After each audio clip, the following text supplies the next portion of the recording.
Sponsored by the Big 98, Nashville's #1 for new country and the home of the Bobby Bones Show. Will you meet me where a million stars catch fire to the sky? Where the Colorado desert crosses that Mojave line? Will you say my name like hallelujah? Love me like you're free. Baby, meet me, baby, meet me at Joshua Tree.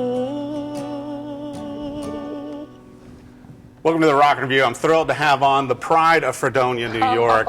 She is Ruthie Collins and also CMT Next Women of Country. Yeah. That's a pretty big deal. It's so cool. CMT's been so supportive of me and all of the females, so we just cannot love on them enough. Well, you know, and I got to bring this up too with your new album, Cold Comfort. Yeah. It's like, you know, just releasing and all, and the singles coming out of it. I think Joshua Tree, probably one of my favorite songs out there. Thank you. I've been listening to the album and everything, and I think, and also the video is so powerful. And we talked about it earlier on the news, but tell me sort of how you ended up shooting the video for Joshua Tree where you did. Sure. So Joshua Tree is a song inspired, by the tragic love story that maybe was or was not, no one really knows, between Graham Parsons and Emmylou Harris, who are some of my favorite artists. Oh, yeah. And so we actually went out to Joshua Tree and we filmed the video in the room that Graham passed away in. The story I'd heard was that Emmylou was about to tell him that she loved him, but she didn't get the chance before he passed away. So how powerful. Oh my gosh, and the whole thing, we ended up doing sort of a modern addiction love story in Joshua Tree, and it was just, I don't act, like I'm not an actor, and I had to cry a lot in that video, and I have so much respect for actors now because I swear I was like grieving this imaginary music video boyfriend for like a year. Right. Like, I was so sad after we did it. But it's such a powerful song too, and it's so moving. Thank you. And also anybody that knows, the history with Graham and with Emmylou and everything. Country music royalty. Yeah, it's just kind of amazing on how different people I'll interview, he comes into the equation. Yeah. Special person. And so, but the whole album, we got to talk about this to where, you're signed with Curb, and obviously that's going great, but it's like, but this album almost didn't happen. It almost did not happen, yeah. So, your career, you get filtered sort of through that major label circuit, and it's totally natural for the more commercial songs to sort of race to the top. That's what they're looking for, totally get it. But they left me alone just long enough to my own devices. So my guitar player producer, Wes Harley, and I snuck into the studio, and we didn't maybe ask permission, which goes against everything that I've ever done in my life. I'm really a rule follower, so I don't know what I was thinking, but I'm so glad I did it. We just cut 11 songs that were songs that I loved, that felt true and authentic to me, and just turned it in, and they kind of went, what did you just I got to do? bring this up too, Ruthie, that it doesn't hurt when you have a Grammy Award-winning guy mixing it for you as well. Ryan Breland, yes, he's a dream, and it was so special to get to work with him. We actually flew out to LA because I was like, I am not missing this opportunity to hang out with this guy in his studio. He's mixed some of my favorite records, Amy Mann and David Ramirez, and just some great stuff. So, well, and compared to your other work, you and I were talking before we came in studio, what I really like about this album and the songs and everything else is there's a rawness and there's an honesty. That was very important to us when making the record. And I like that. Thank you. I like to hear. I want to hear the lyrics. I want to hear the. You want to hear the pain. You want to hear the chords and the notes. Most of these songs are songs I wrote at 3 in the morning, like after maybe a bottle of wine, when the thing had just happened. So I love that you can feel that because these songs were in the heat of the moment, written just not in a writer's room, at 4 p.m. after Jimmy John's.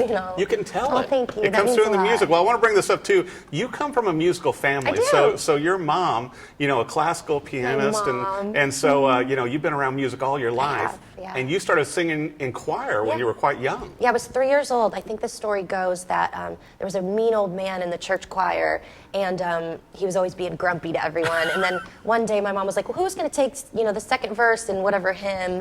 And I put my little 3-year-old hand up, and everyone was like, girl. But I got really nervous, and I forgot to sing because I was so scared. I was just a little baby, and the little mean old man reached down and grabbed my hand and held my hand, and it made me feel better, and I sang the song. So, how amazing. Bringing love to everyone since I was 3. well, and also then you started playing guitar and songwriting at a pretty early age also. Pretty young, yeah. I was doing like the poetry thing as a, young, sad teenage girl with my diary.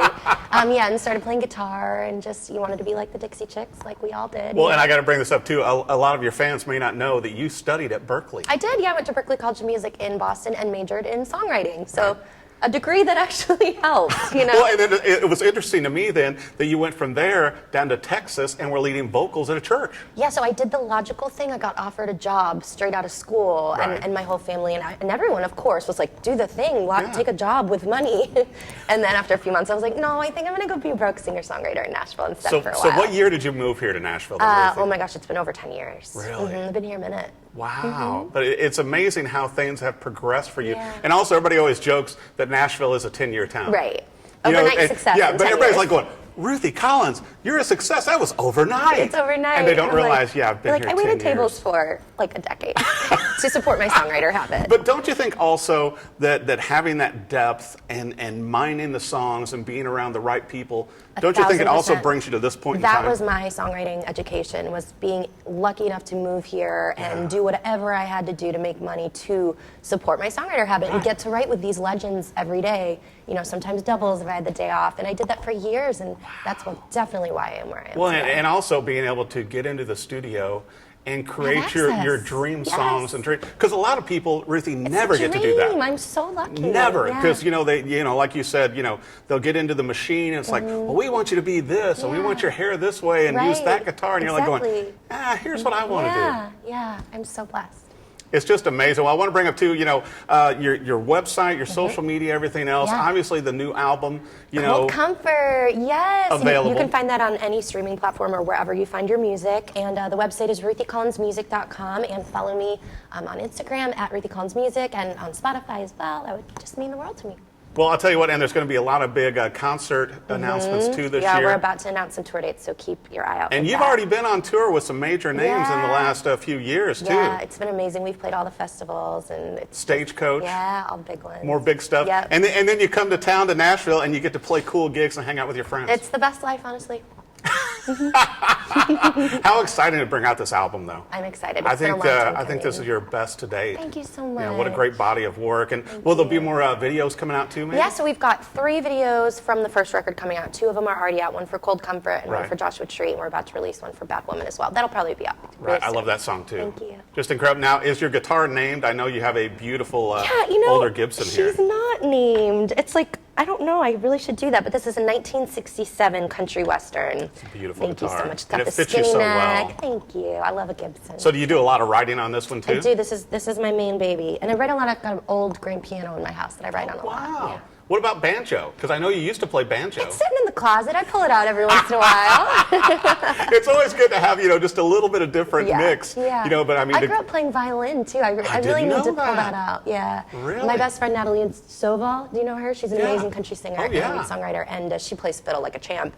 And we keep joking that one day on stage, because we play a lot of shows together, that we'll have to do like a, Natalie, teach me how to play the fiddle. And we'll do like a Mississippi hot dog, like Twinkle Twinkle. And then all of a sudden I'll just be like, and, I'll be like, you're a great teacher. So what does your family think about your success with this and how things have really progressed in the past year or so? They're very proud. They're very proud. Also, you know how family sometimes doesn't understand. And they're just like, we're just so glad you bought a house and can pay your mortgage, honestly. And you don't ask us for money. And you there's a seem lot happy, to be said for that, Oh, absolutely. That's all a parent wants for their child. It's just for them to be happy and not asking them for money. And then when they come to Nashville, then you can take them around for hot chicken and your favorite and they have hangouts. a nice place to stay. We always have to go to all my dad's favorite restaurants. We go straight to PM for that burger. It's there so you funny. go. Yeah. But yeah, See, we've got our traditions. how great is that? And do they come out and see you on tour also? They do, as much as they can, yeah. Anytime I'm in New York, they're always there. Wow, that's amazing. Well, I'll tell you what, be sure and get your own copy of the brand new album, Cold Comfort. It is Ruthie Collins.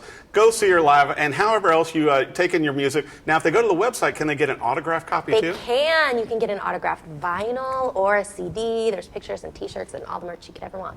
Wow. Pretty amazing. And also, please go check out the video for Joshua Tree, because you're going to love it as much as I do. Great song, great video. It is Ruthie Collins. And be sure and get Cold Comfort as well. Thanks for watching The Rock Interview. Sponsored by the Big 98, Nashville's #1 for new country and the home of the Bobby Bones Show.